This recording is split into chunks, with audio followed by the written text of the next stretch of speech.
Assalamualaikum warahmatullahi ta'ala wa barakatuhu. Andito po tayo ngayon sa Masjid An-Nabawi sa Madina.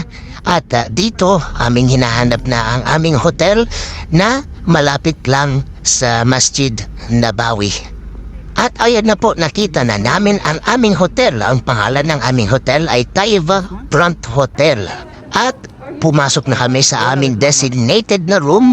At ang room ay merong 4 na kama. Tinignan ko ang labasan ng hotel. Maganda naman. Makikita mong ilang establishmento. At patuloy akong naglalakad-lakad dito para i-check ang aming bathroom. Napakalaki ng aming bathroom, malinis at kompleto ng mga items na kakailanganin namin pangligo. Nilatag na namin ang aming mga gamit nang sa gayon makapagpahinga na kami.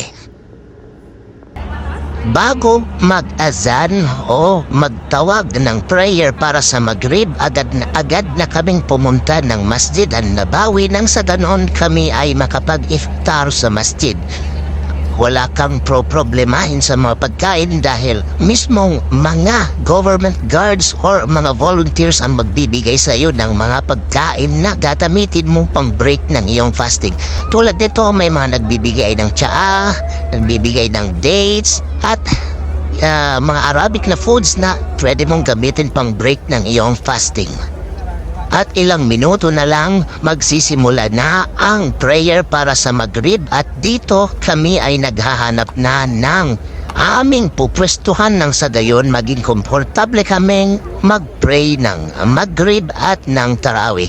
Napakaraming tao sa Masjid An-Nabawi, iba-ibang klase ng tao makikita ninyo dito, Asyano, puti, itim, Masya Allah, nakakatuwa talagang tignan.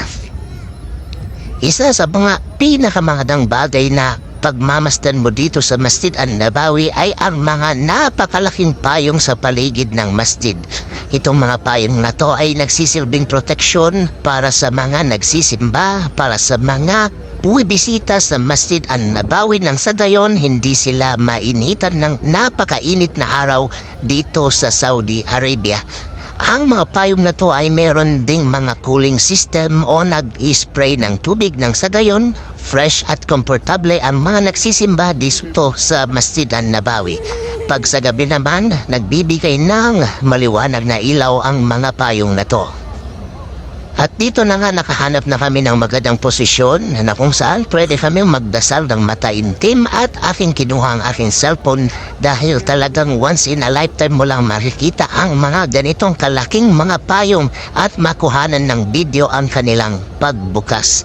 Nakakatuwang tignan, daming taong natutuwa at nagvi-video ng mga malalaking payong na to sa labasan ng Masjid An-Nabawi. Sabi ng mga kasamahan kong nakatira dito sa Madina, ang mga payong na to ay automatic na magbubukas at magsasara sa designated time nila. Kumbaga automatic na ang mga ito, alam nila ang kanilang schedule kung kailan sila magsasara at magbubukas. Kaya kung gusto mo makita ang pagsara at pagbukas ng mga higanteng payong na to, dapat alam mo kung anong oras at anong timing ang pagsasara at pagbukas nito. Kasabay ng pagbukas ng mga higanteng payong ay sumasabay naman ang pagpasok ng napakaraming tao sa masjid. Hanggang dito na lang ang aming vlog. Sa susunod na vlog ulit, maasalama.